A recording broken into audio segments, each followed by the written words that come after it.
तो नमस्कार दोस्तों, कैसे हैं आप सभी। स्वागत है आप सभी का आज के इस वीडियो में। दोस्तों आज हम सीखने वाले हैं समीकरणों को हल करना, यानी कि x या y का मान कैसे निकाला जाता है। आज के इस वीडियो में हम बहुत ही आसान तरीके से और बहुत ही मजेदार तरीके से सीखने वाले हैं। तो इस वीडियो को आप पूरा देखिए जिससे कि आपका हर एक डाउट क्लियर हो जाए। तो चलिए शुरू करते हैं। यहाँ पर दोस्तों सबसे पहला समीकरण हम लेते हैं। x प्लस में है 2 और बराबर में है 5। तो सर इसको कैसे सॉल्व करेंगे, हम बिल्कुल बेसिक से समझेंगे, जीरो से समझेंगे, जिससे कि हर बच्चे को समझ में आ जाए सर, कहीं पर किसी को दिक्कत ना हो। ठीक है, चलिए इसको सॉल्व करते हैं। तो सबसे पहले आपको पता होना चाहिए प्लस माइनस के रूल्स क्या होते हैं, है ना। यहाँ पर हम क्या करेंगे, एक्स का मान निकालेंगे सर। सबसे पहला सवाल हमने लिया है, एक्स का मान कैसे निकालेंगे। हम क्या करेंगे दोस्तों, एक्स को रखेंगे इस तरफ और जो नंबर हैं इनको करेंगे एक तरफ, यानी जो संख्याएं हैं उनको एक तरफ करेंगे और जो x है या y है इनको एक तरफ करेंगे। ठीक है, समझ में आ गई। चलिए तो यहाँ पर क्या करेंगे, हम x का मान निकालने के लिए इस प्लस वाले 2 को बराबर के इस तरफ भेजेंगे सर। तो यहाँ पर भेजते हैं, बराबर लगाएंगे। देखिए अब यहाँ पर बराबर के इस तरफ क्या है, 5 है, पहले से ही 5 है। इस प्लस 2 को हम बराबर के इस तरफ लाएंगे तो दोस्तों क्या होता है, जब प्लस वाला चिन्ह इधर जाएगा, यानी प्लस वाली संख्या इधर जाएगी बराबर के इस तरफ, तो इसका चिन्ह बदल जाएगा। अगर प्लस है तो माइनस हो जाएगा, अगर माइनस है तो इधर जाएगा तो प्लस हो जाएगा। इतनी बात आपको ध्यान रखना है। तो यहाँ पर ये प्लस का 2 है, इधर जाएगा तो माइनस का हो जाएगा 2। ठीक है, अब क्या करेंगे सर, यहाँ पर x बराबर 5 में से आपको क्या करना है, ये प्लस का 5 है, ये माइनस का 2 है, तो 5 में से हम 2 को घटाएंगे, कितना बचेगा, प्लस का 3। ठीक है, तो यहाँ पर प्लस का हम लिखेंगे 3 और यही दोस्तों हमारा क्या है, आंसर, यानी x का मान निकल के आ गया सर। बहुत ही सिंपल है। चलिए दोस्तों एक और एग्जांपल लेते हैं। जैसे यहाँ पर हमने लिखा y और प्लस में लिख दिया जैसे 6 और बराबर में लिख दिया हमने 10। ठीक है, तो आप क्या करेंगे सर, यहाँ पर हमें y का मान निकालना है, तो हम क्या करेंगे, इस प्लस वाले 6 को बराबर के उस तरफ भेज देंगे तो हमारा y का मान निकल के आ जाएगा सर। देखिए यहाँ पर y है ना, इसको हम बराबर के इस तरफ ही रखेंगे और इस प्लस 6 को क्या करेंगे, बराबर के इस तरफ भेजेंगे, तो ये प्लस का है, इधर जाएगा तो माइनस का 6 हो जाएगा और 10 हमारा पहले से है। तो y का मान दोस्तों यहाँ से कितना आ जाएगा, 10 प्लस का है, 6 माइनस का है, तो 10 में से 6 जाएगा तो बचेगा प्लस का 4। ठीक है, तो यहाँ पर लिखेंगे प्लस का 4 और यही दोस्तों क्या है, हमारा आंसर है। ठीक है, इस तरह से आप निकाल लेंगे। चलिए एक माइनस वाला भी एग्जाम्पल ले लेते हैं। जैसे कि दोस्तों यहाँ पर माइनस में लिखा हो, है ना, यहाँ पर है y माइनस में 6, y माइनस में 6 और बराबर में कोई भी नंबर ले लेते हैं, जैसे 2 है। ठीक है, तो आपको क्या करना है, देखिए अभी हमने सीखा प्लस वाला। ठीक है, जब प्लस वाला चिन्ह इधर जाता है तो माइनस हो जाता है। अब हम सीखेंगे कि अगर माइनस वाला चिन्ह है बराबर के इस तरफ जाएगा तो क्या होगा, प्लस हो जाएगा ना। तो यहाँ पर लिखेंगे y, है ना, इस y को इस तरफ करेंगे और जो संख्याएं हैं इनको बराबर के इस तरफ, संख्याएं एक तरफ और जो x और y है इनको एक तरफ, यानी ए बी सी डी एक तरफ और नंबर नंबर एक तरफ। ठीक है, इस बात को आप ध्यान रखेंगे। चलिए y का मान निकालते हैं। अब यहाँ पर दोस्तों क्या है, हमारा बराबर के इस तरफ 2 पहले से है और ये माइनस का 6 है ना सर, और बराबर के इस तरफ आएगा तो हो जाएगा प्लस का 6। अब क्या करेंगे दोस्तों, यहाँ पर देखिए 2 और प्लस में है 6, तो y बराबर कितना आ जाएगा, 2 में हम 6 जोड़ देंगे, कितना हो जाएगा, 6 और 2 8, या कहें 2 और 6 8। ठीक है, इस तरह से आप निकाल लेंगे। y का मान दोस्तों आ गया है हमारा 8, है ना। इस तरह से आप सॉल्व करेंगे। तो आई होप कि दोस्तों आपको यहाँ तक तो बहुत ही अच्छे से समझ में आ गया होगा। अगर आ गया है तो इस वीडियो को एक लाइक कर दीजिए और इस वीडियो को अपने दोस्तों के साथ भी शेयर कर दीजिए। चलिए दोस्तों अब हम सीखते हैं गुणा वाला नियम, यानी ऐसा सवाल लेंगे जिसमें गुणा भी आता हो, जोड़ भी आता हो या घटाव भी आता हो। ठीक है, चलिए तो यहाँ पर हम दोस्तों लिखेंगे, चौथा सवाल हमने लिया है, चौथा समीकरण हमारे पास है। यहाँ पर लिखते हैं 3 और ब्रैकेट के अंदर लिखते हैं x और माइनस में लिख लेते हैं 2 और बराबर में लिख लेते हैं 10। ठीक है, बराबर में 10 लिख लेते हैं।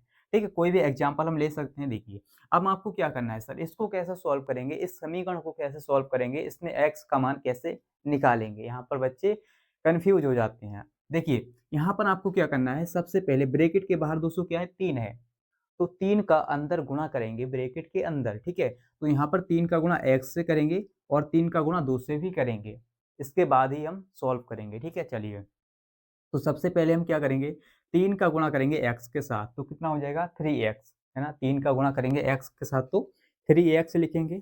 इसके बाद 3 का गुणा अंदर भी यानी 2 से भी करना है, -2 से करेंगे। तो देखिए ये 3 जो है किसका है, प्लस का है, और 2 किसका है, माइनस का है। तो 3 दूनी हो जाएगा 6, वो भी माइनस का, यानी माइनस का हो गया यहाँ पर 6। 3 का गुणा 2 से किया तो 6, और माइनस चिन्ह इसके साथ है तो माइनस भी यहाँ पर लगा दिया सर। अब बराबर में कितना है, 10 है ना, बराबर में 10 है। अब आपको क्या करना है, देखिए यहाँ पर 3x लिखेंगे, है ना। नंबर को एक तरफ करेंगे और जो x वाला पद है इसको एक तरफ रखेंगे। तो जो नंबर है माइनस का 6, इसको बराबर के इस तरफ भेजेंगे, तो यहाँ पर 10 पहले से है, 10 पहले से है बराबर के उस तरफ। अब इस -6 को इस तरफ भेजेंगे तो हो जाएगा प्लस का 6। सर अभी आपने सीखा कि अगर माइनस वाला नंबर इधर जाता है तो प्लस हो जाता है ना। सेम इसी प्रकार ये माइनस वाला नंबर इधर जाएगा तो हो जाएगा प्लस का 6। प्लस का हो गया सर 6। अब आप क्या करेंगे, यहाँ पर 3x लिखेंगे और इसको जोड़ लेंगे। 10 और 6 कितना हो जाएगा, 16, है ना। दोनों प्लस के हैं इसलिए यहाँ पर हो जाएगा 16, ठीक है। तो इतना करने के बाद दोस्तों अब हम क्या करेंगे, यहाँ पर हमें मान निकालना है x का। तो जब x का मान निकालना है तो x को हम अकेला रखेंगे, है ना। इसके गुणा में जो 3 है इसको बराबर के इस तरफ भेजेंगे, तभी तो x का मान निकलेगा सर। तो 3 के गुणा में क्या x, या कहें x के गुणा में क्या है 3, एक दूसरे के ये गुणा में है, ठीक है। इनके बीच में कोई भी चिन्ह नहीं है, इसका मतलब है ये गुणा में है। तो जब गुणा वाली संख्या बराबर के इस तरफ जाती है सर, तो वो बट्टे में चली जाती है, यानी भाग में चली जाती है। यहाँ पर हमारा तीसरा नियम काम करता है। जब कोई गुणा वाली संख्या बराबर के इस तरफ जाती है तो वह भाग में यानी बट्टे में चली जाती है। इस बात को आप ध्यान रखेंगे, ठीक है। चलिए, तो हमें x का मान निकालना है सर, ठीक है। तो हम क्या करेंगे, यहाँ पर 16 पहले से है बराबर के इस तरफ, और ये गुणा वाला नंबर इस तरफ आएगा तो इसके बटे में आ जाएगा, 16 के बटे में आ जाएगा 3, और यही दोस्तों हमारा क्या है, आंसर है। इस तरह से आप निकाल लेंगे। आई होप कि दोस्तों आपको यहाँ तक बहुत ही अच्छे से समझ में आ रहा होगा, ठीक है। दोस्तों अगला समीकरण हमारा है x/5 और बराबर में है 7। सवाल तो बहुत छोटा है सर, लेकिन यहाँ पर हमारा एक नियम काम करता है। कौन सा नियम सर, अभी आपने पीछे क्या सीखा था, जब कोई गुणा वाला नंबर बराबर के उस तरफ जाता है तो बटे में चला जाता है। और यहाँ पर चौथा नियम ये काम करेगा सर, जब कोई बटे वाला नंबर बराबर के उस तरफ जाए तो कहाँ जाएगा सर, गुणा में ही जाएगा ना, गुणा में चला जाएगा। यहाँ पर हमारा चौथा नियम काम करता है। चलिए इसी को हम सॉल्व करेंगे और यहाँ पर सीखेंगे इस नियम को, ठीक है। चलिए दोस्तों हम क्या करेंगे, देखिए यहाँ पर आप इसके बटे में कुछ नहीं तो 1 लगा सकते हैं, है ना, लगा सकते हैं। इसके बटे में कोई भी नंबर नहीं है तो इसका मतलब है कि 1 होगा इसके बटे में। अब हम क्या करेंगे, क्रॉस में मल्टीप्लाई कर लेंगे ना सर, तिरछी गुणा करेंगे। 1 का गुणा x से तो 1x हो जाएगा, 5 का गुणा करेंगे 7 से तो कितना हो जाएगा, 5 सत्ते 35, 5 सत्ते 35, ठीक है। यहाँ पर दोस्तों हमने क्या किया, इसका इधर गुणा किया और इसका इधर गुणा किया, या आप क्या कर सकते हैं, डायरेक्ट भी इसको सॉल्व कर सकते हैं। जैसे कि यहाँ पर है x/5 बराबर में 7, है ना। तो यहाँ पर हम कितना लिख सकते हैं, 7 और गुणा में हो जाएगा 5। ये बटे वाला नंबर है, बराबर की इस तरफ जाएगा तो इसके गुणा में हो जाएगा सर, 7 की गुणा 5 से हो जाएगी, है ना। तो हो जाएगा 35। यहाँ पे इस तरह से भी सॉल्व कर सकते हैं, ठीक है। मैंने आपको तरीका बता दिया, नियम भी बता दिया। चलिए अब थोड़े बड़े-बड़े सवालों को सॉल्व करते हैं, जिससे कि आपको कहीं पर भी कोई दिक्कत ना हो। दोस्तों अगला समीकरण हमारा है y/3 प्लस में 3y/4 और बराबर में है 7। तो इसको सर कैसे सॉल्व करेंगे, यहाँ पर बहुत से बच्चे गलतियां करते हैं और यहीं पर बच्चे अटक जाते हैं, ठीक है। तो आपको क्या करना है, यहाँ पर सबसे पहले हम क्या करेंगे दोस्तों, यहाँ पर क्या है, ये भिन्न है, ठीक है। ये क्या है, भिन्न है। यहाँ पर दोस्तों ये भिन्न के रूप में जो है समीकरण हमें दिया गया है। समीकरण तो है ही, लेकिन ये किसके रूप में, भिन्न के रूप में है, ठीक है। यहाँ पर y/3 और 3y/4, ठीक है, इस तरह से लिखा हुआ है। तो आप क्या करेंगे, सबसे पहले यहाँ पर एलसीएम लेंगे सर। यहाँ पर 3 है और 4 है, यानी हर में जो लिखा है नंबर इसका लेंगे एलसीएम। एलसीएम कैसे लेते हैं, यहाँ पर क्या है, 3 है और 4 है, 3 और 4, तो 3 और 4 का लेंगे सर एलसीएम। एलसीएम कैसे लेते हैं, छोटे से छोटे नंबर से हम इसको काटते हैं। सबसे पहले देखेंगे क्या ये 2 से लग रहा है, अगर 2 से लग रहा है तो इसको 2 से भाग देंगे, 2 से डिवाइड करेंगे। तो हाँ सर, 2 से ये लग जाएगा क्योंकि यहाँ पर 4 है, 2 के पहाड़े में 4 आता है। तो 2 के पहाड़े में 3 तो नहीं आता है, लेकिन 2 के पहाड़े में 4 आता है, तो 2 दूनी हो जाएगा, यानी 2 के पहाड़े में 4 जो है 2 बार में आता है, 2 दूनी 4। इस तरह से काटेंगे। फिर क्या करेंगे, फिर से 2 से लगाएंगे। क्यों लगाएंगे, क्योंकि यहाँ पर अभी 2 रह गया है, तो 2 से लगाएंगे। तो 2 के पहाड़े में 3 तो आता नहीं, 3 को ऐसा ही लिखेंगे। 2 के पहाड़े में 2 आता है, एक बार में 2 एकम 2। इसके बाद अब दोस्तों यहाँ पर 3 रह गया है, ठीक है, जब तक कि 1 ना आ जाए तब तक काटते रहते हैं। तो 3 आ गया है, तो 3 से ही लगाएंगे, 3 एकम 3 और 1 हमारा ये चलता रहेगा, ठीक है। तो यहाँ पर दोस्तों 1 आ गया है, इसका मतलब हमारा एलसीएम हो गया है। एलसीएम दोस्तों देखिए हमारा आ चुका है। जो हमारे नंबर हैं, जो हमने पहाड़ा लिया था, पहले 2 का लिया, फिर 2 का लिया, फिर 3 का लिया, इनका हम मल्टीप्लाई कर दीजिए। तो 2 गुणा 2 गुणा 3, 2 गुणा 2 गुणा 3, 2 दूनी 4 तियाँ 12।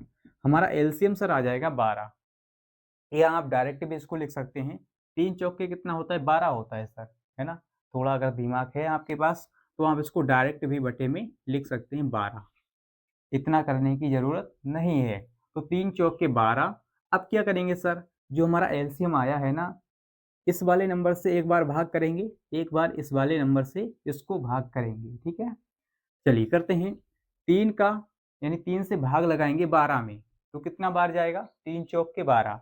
3 से हमने भाग किया 12 में, तो 3 चौक के होता है 12, 4 बार आया, तो 4 की गुणा करेंगे ऊपर 22 से, तो कितना हो जाएगा 4y, है ना, 4y। अब प्लस है तो प्लस लगाएंगे। अब 4 से भाग देंगे 12 में, तो 4 तियाँ कितना होता है, 12 होता है, 3 बार आएगा, 4 तियाँ 12। अब 3 बार आया, 3 की गुणा करेंगे ऊपर वाले नंबर से, ऊपर क्या है 3y है, तो 3 की गुणा 3y से करेंगे तो 3 तियाँ 9y हो जाएगा, तो यहाँ पर लिखेंगे 9y, है ना, प्लस है तो प्लस लगा लिया बीच में, बराबर में दोस्तों हमारा है 7। अब इसको आप जोड़ लेंगे, 4y और 9y कितना हो जाएगा, 9 और 4 13, 13 और 22 है तो 22 बटे में दोस्तों 12 है, बराबर में हमारा है 7। ये चल रहा है 7, है ना, कर लेंगे इतना। चलिए अब दोस्तों हमारा ये वैसा ही सवाल बन गया। अभी हमने सवाल नंबर जो 5 किया था कि अगर कोई बटे वाला नंबर होता है, बराबर के उस तरफ जाता है, तो वो गुणा में चला जाता है, यानी कि 12 की गुणा 7 से हो जाएगी, ठीक है। चलिए करते हैं। इसके बटे में कुछ नहीं तो 1 होगा, इसकी गुणा इधर, इसकी गुणा इधर, तो 13y बराबर 12 सत्ते 84, 12 सत्ते 84, ठीक है। अब हमें y का मान निकालना है सर, हमें y का मान निकालना है, इस y का मान। तो 13 को क्या करेंगे, इसके बराबर के इस तरफ भेजेंगे, तो यहाँ पर हो जाएगा 84। अब दोस्तों हम क्या करेंगे, यहाँ पर देखिए हमें मान निकालना है y का, तो हम क्या करेंगे, जो गुणा में 13 लिखा है इसको बराबर के इस तरफ भेजेंगे। अभी आपने एक रूल नंबर 3 पढ़ा था कि जब कोई गुणा वाला नंबर बराबर के इस तरफ भेजते हैं तो बटे में चला जाता है। तो सेम इसी प्रकार हम y का मान निकालेंगे, y को अकेला रखेंगे, तो 13 को बराबर के इस तरफ भेजेंगे तो हो जाएगा 84/13। ये हो जाएगा 84/13। यही दोस्तों क्या है, हमारा आंसर है। अगर कोई नंबर ऊपर नीचे कट रहा है तो उसको आप काट लीजिएगा, ठीक है। चलिए आगे बढ़ते हैं, एक और सवाल लेंगे इंपॉर्टेंट। दोस्तों सवाल नंबर 7 है, यानी अगला समीकरण हमारा क्या है, देखिए यहाँ पर है 2 ब्रैकेट के अंदर है 4x माइनस में है 10 बराबर में 3x प्लस में 12। ये तो सर बहुत लंबा है, इसको कैसे सॉल्व करेंगे। यहाँ पर तो बच्चे बहुत ही ज्यादा घबरा जाते हैं सर, है ना, इस तरह के सवाल हमें नहीं करना आता है। चलिए हम आपको सिखाते हैं सर। देखिए सबसे पहले आपको क्या करना है, सबसे पहले देखिए ब्रैकेट के अंदर क्या है 4x माइनस में है 10, ठीक है, यानी 10 है माइनस में। तो हम क्या करेंगे, इस जो ब्रैकेट के बाहर 2 है इसका गुणा सबसे पहले हम कर लेंगे ब्रैकेट के अंदर, है ना। चलिए करते हैं। यहाँ पर क्या करेंगे, 2 का गुणा दोस्तों हम करेंगे सबसे पहले 4x से, ठीक है। तो कितना हो जाएगा, 4 दूनी 8x, 4 दूनी 8x, 4 दूनी 8x हो गया। माइनस में 10 है, इसका भी गुणा करेंगे इस 2 के साथ, तो 2 की गुणा 10 से करेंगे, 2 दशापन 20 होता है, वो भी माइनस का, यहाँ पर माइनस है तो माइनस का हो गया 20।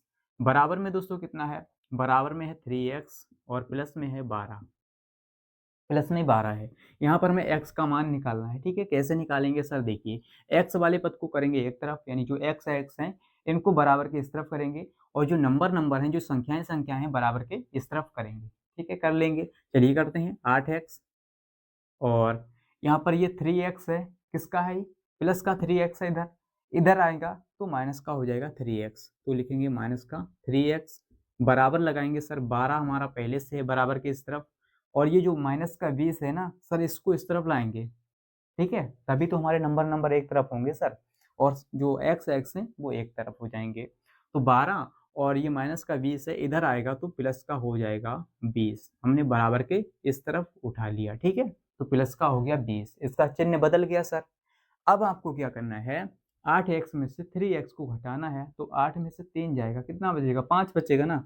तो 5x बराबर 12 भी प्लस का है, 20 भी प्लस का है, तो कितना हो जाएगा, 12 और 20 हो जाएगा 32। तो यहाँ पर लिखेंगे 32। और दोस्तों हमें मान किसका निकालना है, किसका मान चाहिए, x का। तो x को अकेला रखेंगे, तो हमने अकेला किया x को, इसके गुणा में 5 है, तो गुणा वाला नंबर है ना, बराबर के इस तरफ भेजेंगे हम, तो बटे में आ जाएगा, यानी रूल नंबर 3 हमारा है ना। तो बटे में आ गया 5, और यही दोस्तों क्या है, हमारा आंसर है। अगर कोई नंबर ऊपर नीचे कटता है तो काट लेंगे। आई होप कि दोस्तों आपको बहुत ही आसान तरीके से समझ में आ गया होगा कि कैसे समीकरणों को सॉल्व किया जाता है।